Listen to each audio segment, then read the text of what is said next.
On va faire la soustraction des lignes et ça va nous donner la chose qu'on voit ici en bas. Donc on a fait le démarrage de ce système d'équations, c'est affiché par cette instruction-là, puis on a fait la division par les pivots et le résultat a été affiché par cette instruction-là. Et maintenant, après avoir rempli la chose qui est ici, on fait l'affichage une autre fois, ça nous donne ça, le système qui a été réduit. Il reste maintenant à remplir ici. Comment le remplir? Tout simplement, on regarde la présentation, ce que j'ai fait mathématiquement, ce que j'ai fait algorithmiquement, vous allez l'écrire en Python, tout simplement, ne pas mettre des indices, mettez des accolades. Tout le reste le même. Allons en Python pour voir ceci.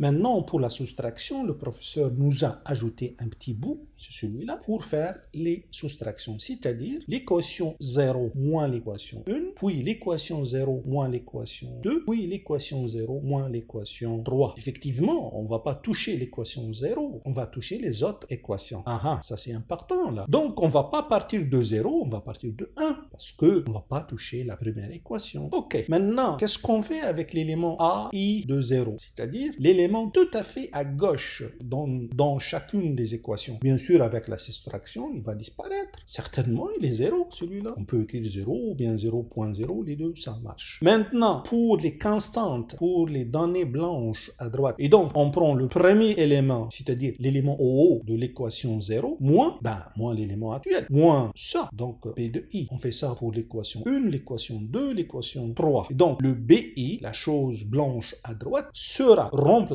par B0 moins cette même chose. Ça nous donne la valeur nouvelle. Maintenant, pour les éléments de la matrice, on a réglé le vecteur blanc, maintenant la matrice jaune. Alors, tout d'abord, il faut mettre un égal, une instruction pour dire que les éléments de la matrice vont prendre les nouvelles valeurs. C'est quelque chose, moins l'ancienne valeur. On est d'accord sur ça, parce que pour l'équation numéro 1, ou bien 2, ou bien 3, on va prendre un élément de l'équation 0 moins ce même élément de l'équation 1 ou bien 2 ou bien 3. Donc, moins ça, on est sûr. On n'a pas besoin de réfléchir sur ça. Cet élément-là, ça sera quoi? Ça sera, c'est la même colonne, c'est sûr. Donc, on va mettre ça ici. Ça sera quoi? Ici, ça sera quoi? On va voir. C'est la même colonne. Donc, il faut mettre J ici. Et quelle ligne? La ligne de l'équation 0. Donc, ça sera 0. On a terminé la soustraction pour le premier pivot. Alors, on va monter en haut, simplement, pour exécuter. Et voilà. Effectivement, il nous a créé des zéros ici, parce que lorsque tu fais la soustraction de ça avec ça, ça donne 0. Ça avec ça, ça donne 0. Ça avec ça, ça donne aussi 0. Donc, c'est normal que ici, on a des zéros partout. Et lorsqu'on fait 2.5 moins 3, ça va donner moins 0,5, effectivement. Et lorsqu'on fait 2.5 moins 0,75, donc plus 0,75, ça va donner 3,25, effectivement. Donc, notre travail est bon.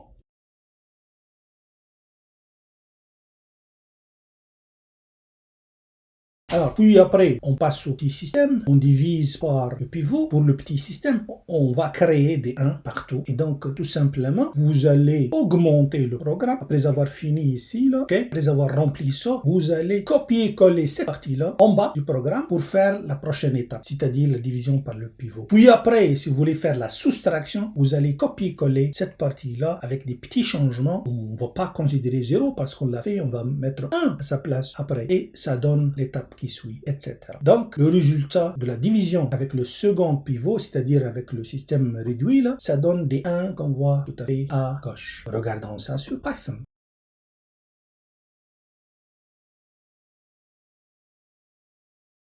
Le professeur ne nous a pas donné un bout de programme pour le compléter, mais il nous a dit faites la même chose. Donc, ça, c'est pour la division par le pivot et ça, c'est pour les soustractions. On va commencer par la division par le pivot. On prend ça et on va le coller ici avec une copie. Voilà. Donc ici, on a pris la même chose. Mais faites attention là. Nous sommes maintenant avec un système qui est plus petit. C'est ce système-là. Donc, on ne va pas commencer par 0. On va commencer par 1 parce qu'on a réglé déjà cette première équation, c'est déjà réglé. Alors ici, là, certainement, on ne va pas commencer par 0, on va commencer par 1 parce qu'on a réglé déjà le grand système qui commence par 0. Alors, le pivot ici, est-ce qu'il va prendre 0 à i de 0? Certainement pas.